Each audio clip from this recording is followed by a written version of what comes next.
uhagaze mu nshingano runaka nawe uzaba uzihagazemo ejo ita kandi ukurikirize iri jambo ryitwa kiyongozi uhuzuza ubuyobozi nicyo ariko iryo nshorejeho aba ari ryo witaho Imana izaguha umugisha nuko usobanukirwa kanshemo nirukanka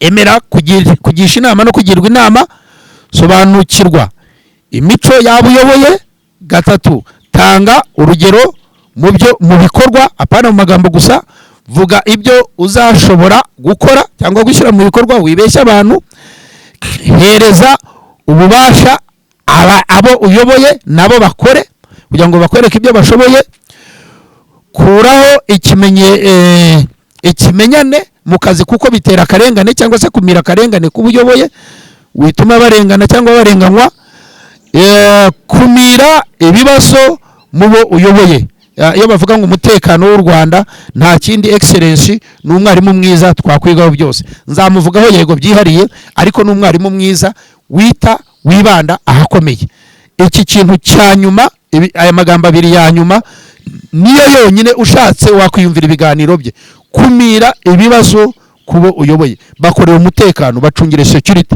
ibe yuzuye barakora bisanzuye kandi bagere ku cyo bagezeho icyanyuma zamura imibereho yabo uyoboye niho igihugu kizakuryohera niho itorero rizakuryohera niho kora izakuryohera izo nizo nama natangira mbagira muri uyu mwaka mushya wa 2026 reka nsoze rero mbifuriza umwaka mwiza haleluya haleluya haleluya Yesu ashimwe turashima Imana kubwo igitondo cyiza igitondo cy'umugisha igitondo cy'amahoro ku muco Family Gospel TV turashima Imana n'ukuri ni umunsi mwiza Imana yaturemeye gusubira muri izi studio tuganira n'abadukurikiye mu mwaka mushya wa 2026 nkuko twabiganiriye twavuze ko hari ingamba nshya hari inyigisho nshya hari abatumire bashya hari ibishya gusa Imana ibaha umugisha rero ndabashuhuje mwese abakurikiye umuco Family Gospel TV baba mu Rwanda haba hanze y'u Rwanda muri Afrika mu mahanga ya kure Amerika nabonye badukurikira ari benshi Canada Imana ibahereza umugisha cyane ndabashuhuje kandi mbifurije n'ubundi intangira z'umwaka mushya 2026 duherukana turimo dusoza umwaka iki ni ikiganiro rero cyiza muri uyu mwaka tugiranye nshaka kugira ngo tuganire twishimira impinduka nziza twagezeho umwaka ushize ndetse n'ingamba nshya dutangiranye muri uyu mwaka wa 2026 nk'ibisanzwe rero tubahaye ikaze mu kiganiro umuco n'umuryango byo shingiro ryo kumenya Imana muri kumwe na mushumba Pastor Karemera James nkuko bisanzwe nkuko mumenyereye uyu munsi rero nifuze yuko turi butangire tuganira duhana ikaze twifurizanya umwaka mushya nk'ibisanzwe mwese rero niyo mpamvu mbifurije umwaka mushya muhire wa 2026 uzababera umwaka wo kugera ku ntego uzababera umwaka wo kwigirira icyizere uzababera umwaka wo kugirira n'abandi icyizere ariko kuko icyizere turimo turatakaza icyizere ku abantu baraguhemukira icyizere ukabatera icyizere ariko urya muntu waguhemukiye iyo ejo wongeye ukamugirira icyizere ukamuha andi mahirwe hari igihe akosora nta mpamvu yo kugenda ruhenu kugenda ibyo bita kwihenura oya nimugarukiraho uyu mwaka mushya ndabasaba kugira ngo mwigirire icyizere ariko mukigirire n'abandi cyangwa natwe nimba warahemukiye uyu ni umwaka wo kwigirira icyizere ni umwaka wo guhozwa amarira ni umwaka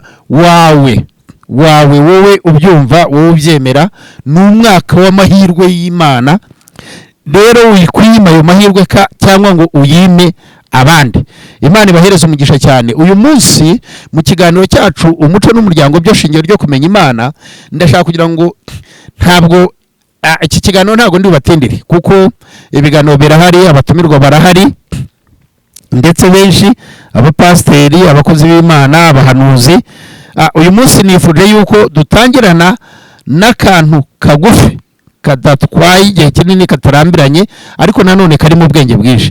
Rero mbahaye ikaze mwebwe abankurikiye, abakunzi b'umuco Family Gospel TV, muri akadasobwa kuri twe, muradukurikira, muduha comment nziza, mutugira inama nziza, ni nayo mpamvu tugenda tugira amavugurura meza asanisha n'ibyo tugiriyeho inama dushobora kuvugaho, dushobora gukumiraho. Ngira ngo ikiganiro ko mu cyumba kigamije umuryango, kubaka umuryango. Ntabwo ari umuryango nyarwanda gusa, ni umuryango muri rusange, ariko twebwe twibanda ku muryango nyarwanda kuko niwo tubamo, niwo tubona ingorane zirimo, ariko bikatwereka no hanze uko bimeze. Rero mu muco, mu muryango habamo kwigomwa. Icyo bita kirazira ni ukugira ikintu wirinda, akabone naho wenda hari inyungu cyari kigufitiye, ariko kubw'abandi ukacyihorera, kubwo kwanga kubangamira inyungu z'undi ukacyihorera. Icyo gihe rero ni wowe uba wujuje indangagaciro nyarwanda. Ni ukwigomwa ku bwa benshi, ni ukwigomwa ku bwa runaka, ni ukwigoma ku bwa mwene so.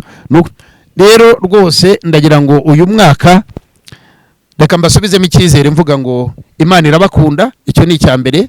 Yabambukije umwaka 2025, wari umwaka ukomeye mu kuntu. 2026 hari inyoroshyo y'Imana, hari amahirwe mashya Imana iduhaye kandi tugomba gukoresha. Yewe n'ibi biganiro hari amahirwe ko ejo tuba dufite studio yacu, dufite ibikoresho byujuje ubusabwa, dufite abakozi bahoraho, dusimburana mu biganiro bitandukanye n'inyigisho zitandukanye, dutumira benshi. Mwebwe abadukurikiye, abatwumva, musura televiziyo yacu, tubakira, tubahereza ijambo muri ibyo.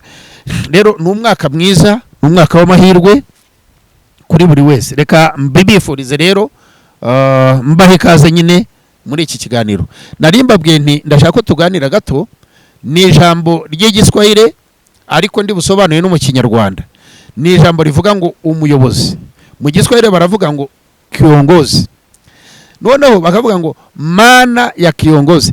Namna tutazumuza kuhusu maana ya kiongozi. Turi buganire ku gisobanuro ngo ese umuyobozi ni iki, ijambo umuyobozi bisobanura iki.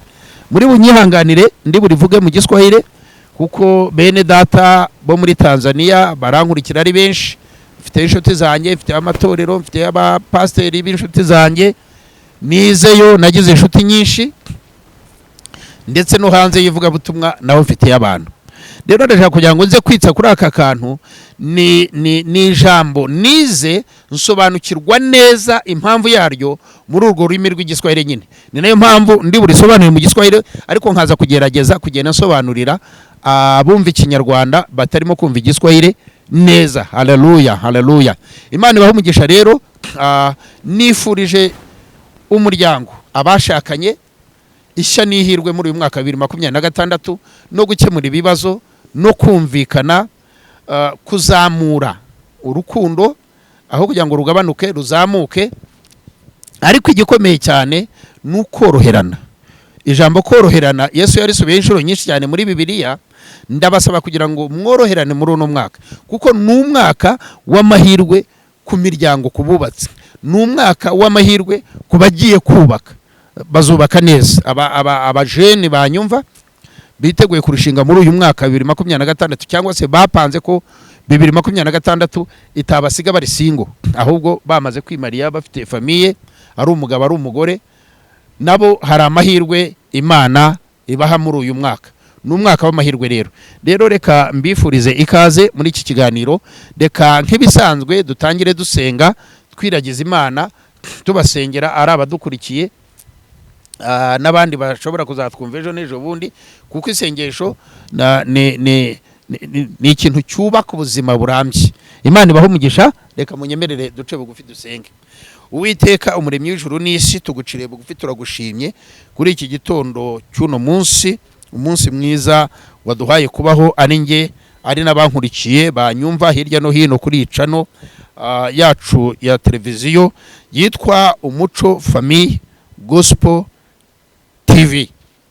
mbahaye ikaze rero data muri iri sengesho, abari buryumve, abaryumve ejo n'abaryumve ejo bundi, mbasabiye umugisha mu izina rya Yesu. Mbasabiye umugisha muri uyu mwaka mushya. Umugisha, igisobanuro cy'umugisha, Bibiliya insobanura yuko umugisha ari inyungu. Ndabasabira inyungu mu byo bakora mu izina rya Yesu. Bizabire bisobanura neza, aravuga ngo umugisha ni inyungu. Ndabasabira inyungu mu rushako abazashaka muri uyu mwaka. Ndabasabira inyungu mu bubatse muri uno mwaka mu izina rya Yesu. Ndabasabira inyungu mu burere bw'abana babo, ababyaye ababonye abana. Ndabasabira inyungu Nyagasani Mwami Imana mu bategereje guheka no gukikira muri uno mwaka mu izina rya Yesu. Mbatuye mu biganza byawe Nyagasani, ni wowe ufata nturekure. Nta kibasha kubapfupfunyura mu biganza byawe mu izina rya Yesu. Ndatura umugisha kuri buri wese unkurikiye, kuri buri wese ukurikira iyi channel Umuco Family Gospel TV. Ndatura umugisha kubankunda bansabira. Ndatura umugisha kubanshigikira. Ndatura umugisha ku Banyarwanda. Ndatura umugisha ku bagore n'abagabo Nyagasani bahagaze mu nshingano. Ndatura umugisha ku bashumba, abapasiteri bahagaze mu nshingano, ababishop, abavuga butumwa, abaramyi, abahanzi Nyagasani, abahanuzi mu izina rya Yesu b'Imana. Umwuka wa wera yongera abazeho uyu mwaka, bahereze guhanura iby'ukuri, abarinde gutera inkuru z'igihuha. Bibiliya iraziyama, ijambo ry'Imana rirabyiyama kuzana inkuru z'igihuha. Ndahagarika inkuru z'ibihuha muri uyu mwaka 2026 mu izina rya Yesu. Inkuru yose ize ari inkuru y'ukuri, ari inkuru ihumuriza imitima y'abantu, atariza gukura imitima y'abantu, kubakukamo gukora ibintu nk'abazafejo. Oya, barahari. Igihugu cyacu cy'u Rwanda wagihaye kurama, ucyongera imyaka yo kubaho abakigize twebwe Abanyarwanda. Watuzamura icyizere ku myaka yo kubaho Nyagasani. Niyo mpamvu nongeye kuzamura n'igihugu cyacu cy'u Rwanda mu izina rya Yesu. Ndasengera abayobozi bakuru b'iki gihugu. Data, hari ingamba bafite muri uyu mwaka nziza, zidufitiye inyungu, zidufitiye umumaro, zidufitiye agaciro. Ndagusaba kugira ngo Nyagasani uhagararane nabo, gororotse uhagorore mu izina rya Yesu. Utagororotse umugorore Data, ubarinde kugoreka, ubarinde kugorama mu izina rya Yesu. Bahagarike bemye Data. Umukuru w'igihugu turamusabiye imbaraga zawe zimuze, imbaraga z'ubwenge, imbaraga zo gushobora, imbaraga zo kumenya, imbaraga zo kurengera mu izina rya Yesu. Data, turahagarika umwuka wo kurenganya mu gihugu cy'u Rwanda. Turasengera imbibi z'igihugu cyacu cy'u Rwanda mu izina rya Yesu. Data, aho cyumvikana ku isi kiba igihugu kiri blessed, cyablessinzwe nawe mu izina rya Yesu. Ndablessinga buri Munyarwanda wese uri muri iki gihugu cyangwa uri hanze yacyo gikunda, ndetse n'abandi n'inshuti z'u Rwanda mu izina rya Yesu. Ndablessinga buri muntu wese ufite mu mutima guhesha umugisha abandi. Icyubahiro kibi cyawe. Urakoze Nyagasani. Iyi channel turayisengeye kugira ngo uyizamurire urwego, uyizamure ishobore kugera ku bantu benshi. Data, ibi biganiro byubaka ingo, byubaka imiryango Data, birengera abana Data, bigiye kuba bitambuka muri uyu mwaka Data, bizafashe benshi, kandi tuzabona umusaruro, tuzabona inyungu mu byo twigisha. Hari abatanga ubuhamya ko hari icyo bungutse. Data, nguhaye icyubahiro, ndagushimye. Urakoze. Turatangiye, utangirane natwe, udufashe, utugirire neza mu izina rya Yesu. Niko dusabye twizeye, amen, amen, amen. Imana ibahe umugisha abankurikiye. Ndabasabiye kandi mbahesheje umugisha. Munyemerere rero tugirane ikiganiro gato mu rurimi rw'Igiswahili cyitwa tafsiri ya maana ya kiongozi. Kiongozi ni nani? Anapaswa kuwa na mwenendo gani? Au kiongozi, mtu ili awe kiongozi anatakiwa nini? Kuna wengi wetu ambaye wanajua kwamba kiongozi ni mwenye heshima, ni mwenye kupewa heshima. Yeye hatoe heshima kwa wandugu wengine, yeye anapewa heshima. Sio tafsiri ambaye nataka tuongee au tuzungumze kuhusu maana ya kiongozi. Kuna wasomi na wale ambayo wanasiasa walitafsiri neno kwa neno au jambo kwa jambo kwa hii nukta ambazo zinajaza neno kiongozi. Kiongozi tunaona kuna nukta nani ambaye zinaandika jambo kiongozi au neno kiongozi. Kuna nukta nani? Hiyo kwanza tuelewane. Kwa hiyo Kwa hiyo mtanisamehe nitazungumza kwa Kiswahili lakini tafsiri kwa Kirwanda kwa kuwa nataka kufundisha hili somo wana Rwanda wale ambao wanasikiliza Kinyarwanda. Hii ni somo nilisoma Tanzania. Kwa hiyo tafsiri ya kiongozi wa Tanzania wengi wanajua lakini sio wote. Kwa kuwa kiongozi wanajua ni kiongozi lakini neno kwa neno au nukta kwa nukta, tafsiri ya nukta kwa nukta wengi hawaelewe hiyo. Kwa hiyo nawakaribisha ndugu wa Tanzania, ndugu wa Kongo ambao wanasikiliza Kiswahili, ndugu Warundi na Waganda na wa Kenya au wanajua Kiswahili au wanasikiliza Kiswahili na wa Rwanda wachache wengi wanasikia lakini ndio maana nitatafsiri kwa Kinyarwanda. Nimewahi sema kuwa jambo kiongozi linaandikwa kwa nukta 8. Kuna nukta ya kwanza ni KIONGOZE.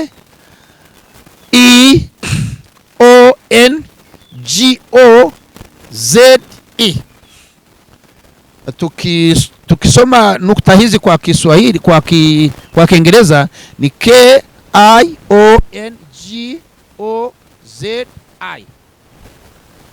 Kwa Kinyarwanda nasema KIONGOZE.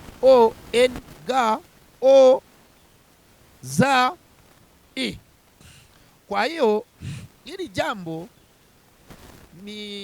nilipenda nilifundishe kwa kuwa kuna makosa mengi sisi anzia kwa wachungaji, kwa wainjilisti, ule ambaye amefanywa awe kiongozi. Kuna maneno yuko ndani kwa nukta hizi hatupaswi kufanya namna sisi tunafanya. Anatufundisha, yani anatugeuza chenye tunafajiri kufanya. Haleluya, haleluya. Kwanza mnisameni ni tafsiri kidogo kwa Kirwanda. Ijambo kiongozi bivuga ngo umuyobozi. Ijambo umuyobozi turarisobanura turivuga mu Giswahili kuko ariho riri, rigizwe n'inyuguti 8.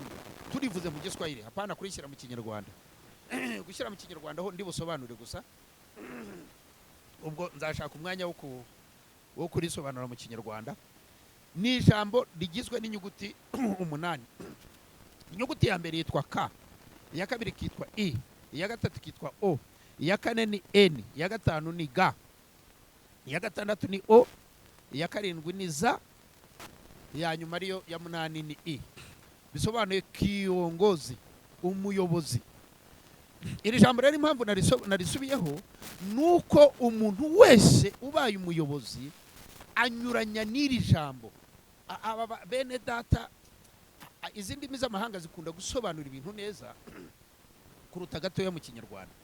Nka ukurikiye uko ngiye gusobanura inyuguti ku nyuguti, muyobozi unkurikiye yaba pasiteri, yaba umuyobozi w'igihugu, yaba umuyobozi w'ishuri muri department zitandukanye, sore umuyobozi w'igihugu Imana imuha amahoro n'umugisha, abari ku rwego rw'uko aba yumva ibi byose, n'umwigisha wacu, n'umukeye wacu, tumufataho urugero. Ahubwo buri muntu muri buri sector ahagazemo cyangwa ayoboramo, ndashaka kugira ngo aze kunkurikira yumve igisobanuro cy'ubuyobozi icyo ari cyo. Iyo wiswe umuyobozi ugomba gukora ibintu 8 biri muri izi nyuguti byitwa ngo kiongozi. Niyo mpamvu navuze ngo mana ya kiongozi, impamvu cyangwa ubusobanuro bw'umuyobozi. Inyuguti ya mbere turabivuga mu Giswahili, tubishyire mu Kinyarwanda. Imana ibahe umugisha. Haleluya.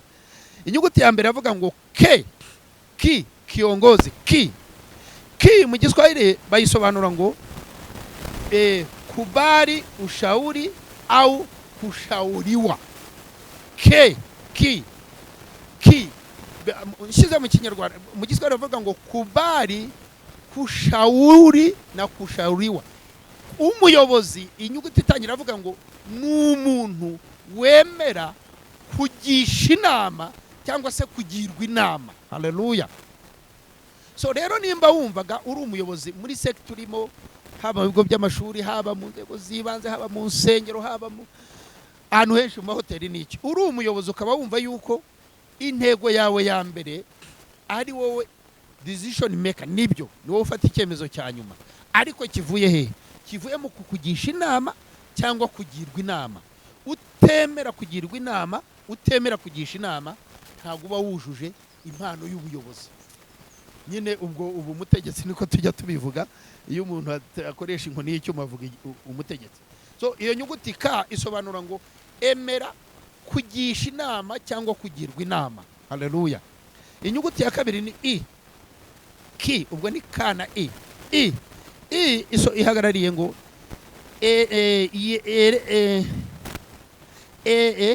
reka sore mumbabarire, ielewe tabia ya watu unayoongoza au unao watawara. Haleluya.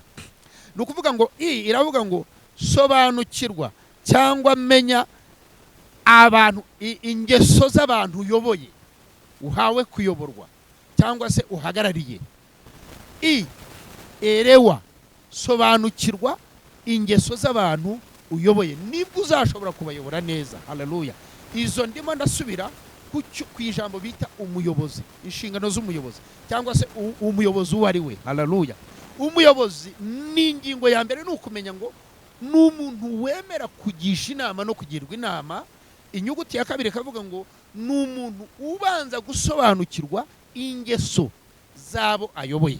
Uwitwara nabi akamenya uburyo amugorora, uwitwara neza akamenya uburyo amushyigikira muri kwa kwitwara neza. Haleluya. Imana ibaha umugisha. Inyuguti ya gatatu ni o, kiongozi, ubwo ni mu Giswahili. Iravuga ngo onyesha mfano kwa vitendo. Haleluya. Iyi nyuguti ya gatatu iravuga ngo onyesha mfano kwa vitendo. Bisobanuye iki? Ngo tanga urugero mu bikorwa.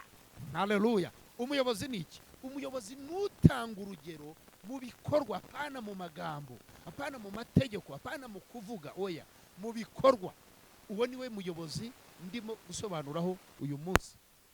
Ndezi nyuguti korwa, apana mu magambo. Haleluya. Imana ibaho umugisha mwebwe abankurikiye. Muyobozi waba uzatorwa ejo yaba uriho, turagusaba kugira ngo utaruzura uyu mwuka, utaruzuza ibi bintu turimo dusobanura, ntabwo wujuje nyine ingingo y'ubuyobozi. Iya kane, inyuguti ya kane ni eni, nena kauli sabiti. Nena kauli sabiti. Haleluya. Hano biravuga ngo vuga icyo ushobora gukora. Haleluya. Vuga ibyo uzashobora gukora. Nena kauli sabiti. Nukuvuga ngo hari bamwe bajya kwiyamamaza akavuga ibitangaza, akavuga ko azamanura ijuru, ngira ngo n'imvura zayigusha, ngira ngo n'ishyamba rya Nyungwe azariterura akaza akaritera ahantu hose. Oya, wibeshya, ntago wujuje mentalities z'ubuyobozi. Hari icyo ugiye gukosora wowe nkurikiye urimo kunyumva. Nena kauli thabiti, vuga ikintu uzashobora gukora. Haleluya. Kabone naho cyatinda, kabone naho ndetse yewe unanafite n'igisobanuro. Haleluya. Aho ndagira inama bene data, nk'abashumba cyangwa ikiyo bamaze kurobanurwa, ukamushyira imbere ati sobanura cyangwa se vuga icyo ugiye gukora. Wivuga ibitangazo utazashobora, wibeshya abantu, kuko ni wewe wa mbere wibeshye. Abantu urimo kubwira wibuke ngo bashobora kugutagira umutego muri ibyo uvuze. So nawe vuga ikintu uzashobora gukora, nibwo uzaba wujuje inshingano z'ubuyobozi zo kuba umuyobozi. Gatanu, G cyangwa ga. G, gawa madaraka kwa watu unaye watawara. Haleluya. Gawa madaraka kwa watu unayo watawara. Mu Kinyarwanda bivuze ngo tanga inshingano kubuyobora. Wiba umuyobozi wenyine, wikumva yuko ibintu byose ari wowe ugomba kuyobora. Oya, ukoropa ngo be wagezeyo ngo agiye ku wamuhaye akazi ko gukoropa, wamwerekereye amabwiriza uko ushaka ko akoropa, muhereza umwanya. Ariko ikindi jambo rishatse gusobanura no kuvuga ngo nimba utoreye kuyobora ikintu runaka, shyiraho abandi bayobozi, ntabwo uzakiyobora ngo ushobore wenyine. Gawa madaraka kwa watu nayo watawara. Tanga ubuyobozi cyangwa se toranya abayobozi muri ba bandi uyobora uhereza inshingano, nibwo icyo ushaka gukora uzajya ukora igishoboye, nibwo uzakigeraho. Ntabwo uzajya mwigendaho, ntabwo ari uzakora akazi kose ngo ugashobore. Wagashobora gute? Ntabwo bishoboka. Na Yesu ari Yesu turimo tuvuga, yatoranyije intumwa 12 azishinga umurimo. Hari naho yazoherezaga zikajya gukora, zikaza zikamuha raporo. Haleluya. Akagira uko abakosora. So inyuguti ya G iravuga ngo gawa madaraka kwa watu unaye watawara. Tanga ububasha ku bantu uyoboye kugira ngo nabo bagire ibyemezo bafata, noneho bikorohere uburyo ushobora kubakosora. Inyuguti ya O iragarutse. Kiyo ngo gana O ngo ngozi. O iragarutse yindi, ntabwo ari imwe yo hejuru, umva harimo za O ebyiri. Iyi O ya gana O irasobanura ngo ondoa uonevu. Haleluya. Ondoa uonevu, kuraho cyangwa se kumira akarengane kubo uyobora. Ondoa uonevu kwa wale unayotawala. Mu Kinyarwanda niryo jambo rivuga ngo kuraho ikimenyane cyangwa se akarengane, kurenganya umuntu kubera undi ushaka gushyira muri uwo mwanya. Biriya byose ababa mu kazi turabizi, akenshi bishingira ku mashyari. Nubwo Bibiliya itwiye amashyari, ariko turi abantu, amashyari arahaba. Ariko niba ushaka kuba umuyobozi mwiza cyangwa kuba wujuje mentality z'ubuyobozi, kuraho akarengane kubuyobora, kumira akarengane kubuyobora. Haleluya. Ibintu by'ikimenyane bikureho, kuko ikimenyane kibyara akarengane. Hari urenganywa kugira ngo runaka muziranye ahabwe umwanya. So kuba umuyobozi mwiza rero, kumira akarengane kubuyobora. Mu yandi magambo, rengera buyobora, rinda buyobora, bakorere security. Haleluya. Kubanyumva, Imana ibahe amahoro n'imigisha. Inyuguti ibanziriza ya nyuma ni Z. Kiongozi. Za biravuga ngo za ihagarariye zuia migogoro kwa watu unayetawala. Zuia migogoro kwa watu unayotawala. Bivuze kumira, rinda ibibazo ku bantu uyoboye. Ni ukuvuga ngo bakorera umutekano, barinde ibibazo, barinde amakimbirane, barinde kutumvikana, bunge hakiri kare nimba hari icyo bapfuye. Haleluya. Zuia migogoro, tabara. Ni ukuvuga ngo kumira, rinda, wijya guhangana n'ibibazo byamaze kubagera, ahubwo kumira ibibazo ku bantu uyoboye. Iyo niyo nyuguti ya za. Zuia migogoro kwa watu unayetawala. Kumira, hagarika, rinda ibibazo kubo uyoboye. Inyuguti ya nyuma turashoje, ntago tubatindira. Isomo ryacu ry'umunsi, umunsi wa mbere tugarutse muri studio z'Umuco Family Gospel TV mu mwaka mushya, rirasozwa n'inyuguti n'ubundi ya I. I nayo ni inyuguti igarutsemo kabiri, ni nayo ya nyuma, niyo nyuguti ya 8. Zuia kiongozi, za na I. I ihagarariye ngo inua. Mwibuke ya mbere yari ihagarariye yerewe, sobanukirwa ingeso zabo uyoboye. Noneho ya nyuma yo ihagarariye ngo inua maisha ya watu unayetawala. Iri jambo niryo nshaka gusorezaho, ari naryo ndi busobanureho gatoya. Inua maisha ya watu unayetawala. Haleluya. Inshuti yanjye, muyobozi, mushumba, muyobozi w'ikigo runaka, muyobozi wa company, muyobozi w'abandi, muyobozi wa korali, unyumva uwo ari we wese wumva ko ari umuyobozi cyangwa uteganya kuba umuyobozi, Imana iguha umugisha kuri iyi nyuguti ya nyuma yitwa inua maisha ya watu unayetawala. Ni ukuvuga iki? Ngo zamura imibereho y'abantu uyoboye cyangwa uhagarariye. Wibanza kwirebaho, kuko imibereho yabo nizamuka barazamura iyawe. Mushumba, ku bapasiteri ngira ngo muranyumva, iyo ufite itorero rifite abakozi ryihagije ku bukungu, ryihagije gushyira itorero, ese ni ahantu hari inganda nyinshi, ni ahantu mu miturire, ni ahantu hari amasoko, ni ku nyanja se hakora uburobyi n'iki? So iyi nyuguti ya nyuma iravuga ngo zamura imibereho yabo uyoboye. Aho niho uri we wujuje ibisabwa. Zamura imibereho yabo uyoboye. Inua maisha ya watu unayetawala. Inshuti zanjye, bavandimwe, bayobozi, bapasiteri, utarafata icyemezo cyo kuzamura ubuzima bwabuhagarariye. Tubanze turebe kuri famiye, kuko ikiganiro cyacu kiri ku muco n'umuryango, cyane cyane kiri ku muryango. Utarazamura imibereho yabuyoboye mu rugo, y'umuryango wawe, y'abana bawe, menya ngo urahangana n'ibibazo kandi rimwe na rimwe witeye. Wari ufite ubushobozi no munsi wa none bwo gushyira umwana mu ishuri, ntubukoresheje. Ejo umwana araba yamaze kukunanira yagiye mu muhanda, noneho n'ubushobozi naho wabutira naho wajya kubushaka nawe abe yamaze kugucika. Bivuze iki? Bivuze ngo amahirwe ya mbere yahereze kuzamura imibereho yabuyoboye. Imyigaragambyo myinshi ku isi tumaze iminsi tubona ngo y'abazenizidi nimba ari iki, myinshi ishingira ku ijambo imibereho mibi, ubukene, kutagira akazi. Nimba ushaka itorero ryiza, nimba ushaka akagari keza gitifu, nimba ushaka umudugudu mwiza, mudugudu we, nimba ushaka korari nziza, yewe perezida wa korari, zamura imibereho, ite ku mibereho y'iryo tsinda uhagarariye. Urugero rwiza twarufata kuri perezida wa repubulika yacu y'u Rwanda. Haleluya. Iyo bavuze ngo umuturage ku isonga nta kindi bisobanuye. Banza uzamura umuturage, noneho ubone kumusaba ikiri bukuzamure nawe. Hano bakwiye kumusaba abanyarwanda ni beza. Ejo bundi perezida nakurikije ikiganiro cye avuga ati abanyarwanda ni beza, kuyobora abanyarwanda biraryoshye. Kubera iki? Ni abantu bibwiriza, nicyo mbakundira.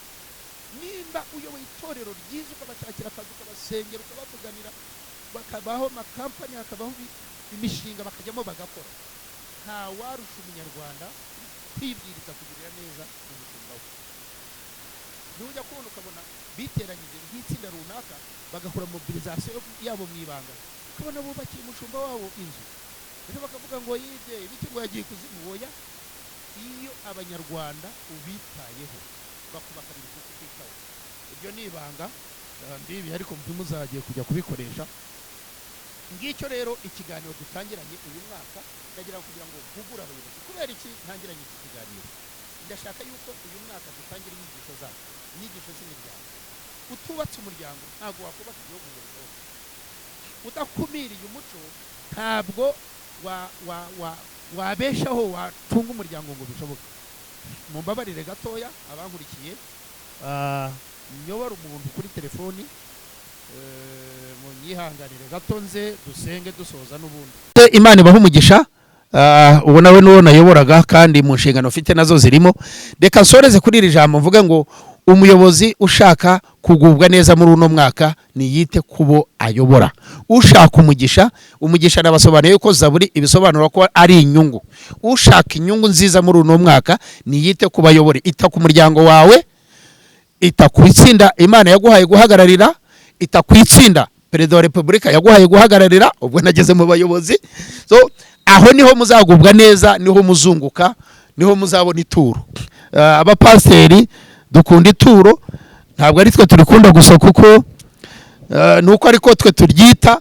Kugira ngo ubone ituro ryiza, zamura agaciro kabuyoboye, zamura imibereho yabuyoboye, zamura ubushobozi bwabuyoboye, haba mu myumvire, ukangurira abana kwiga, we kugira urusengero rufite abantu batize gusa, abajya mu mishinga bashyira mu mishinga, bavuganira, ushaka imishinga, wohereza urubyiruko hirya no hino biga imishinga, babaza badoda. Urusengero rwawe nibwo uzabona icyo twita umugisha, aricyo abanyabwenge cyangwa se abahanga bita inyungu. Na Bibiliya yakivuzeho yakise inyungu, nuko Bibiliya yacu y'ikinyarwanda ikoresha ijambo umugisha, ariko izindi Bibiliya nk'igiswahili iryo jambo umugisha irisobanura ko ari inyungu. Bene data rero, reka nsoze mbashimira mvuga ngo wowe umuyobozi uhagaze mu nshingano runaka, nawe uzaba uzihagazemo ejo, ita kandi ukurikirize iri jambo ryitwa kiyongozi. Uhuzuza ubuyobozi nicyo, ariko iryo nshorejeho aba ari ryo witaho, Imana izaguha umugisha. Nuko usobanukirwa kancemo nirukanka, emera kugisha inama no kugirwa inama, sobanukirwa imico yabuyoboye. Gatatu, tanga urugero mu bikorwa, apana mu magambo gusa. Vuga ibyo uzashobora gukora cyangwa gushyira mu bikorwa, wibeshya abantu. Hereza ububasha abo uyoboye nabo bakore kugira ngo bakwereke ibyo bashoboye. Kuraho ikimenyane mu kazi kuko bitera akarengane cyangwa se kumira akarengane kubuyoboye wituma barengana cyangwa barenganywa. Kumira ibibazo mubo uyoboye. Iyo bavuga ngo umutekano w'u Rwanda nta kindi excellence n'umwarimu mwiza twakwigaho byose. Nzamuvugaho yego byihariye, ariko n'umwarimu mwiza wibanda ahakomeye. Iki kintu cya nyuma, aya magambo abiri ya nyuma niyo yonyine ushatse wakwiyumvira ibiganiro bye. Kumira ibibazo kubo uyoboye, bakorera umutekano, bacungire security ibe yuzuye, barakora bisanzuye kandi bagere ku cyo bagezeho. Icyanyuma, zamura imibereho yabo uyoboye. Niho igihugu kizakuryohera, niho itorero rizakuryohera, niho kora rizakuryohera. Izo nizo nama natangira mbagira muri uyu mwaka mushya wa 2026. Reka nsoze rero mbifuriza umwaka mwiza kandi nabasabira n'umugisha. Imana Data wo mu ijuru, ndagusabye kugira ngo uhere umugisha buri wese wumvishe iki kiganiro, kandi umuhereze gutera intambwe yo gushyira mu bikorwa, gusobanukirwa iri jambo ryitwa umuyobozi.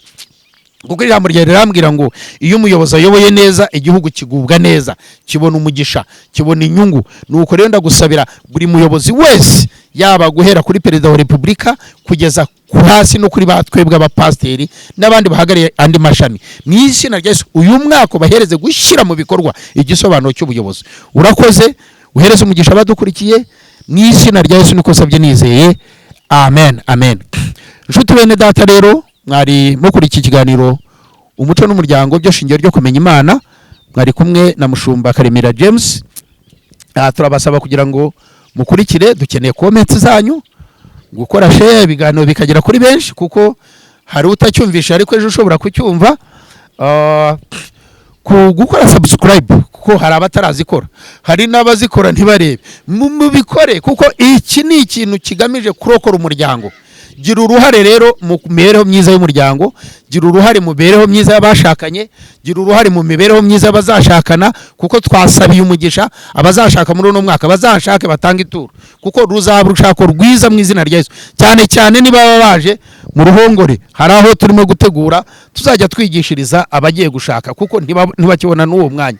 So rero reka mwese mbashishikarize gukora share, gukora subscribe, kora comment n'ibindi byose, twinjira mu mwaka mushya dushima Imana, dutanga amashimwe.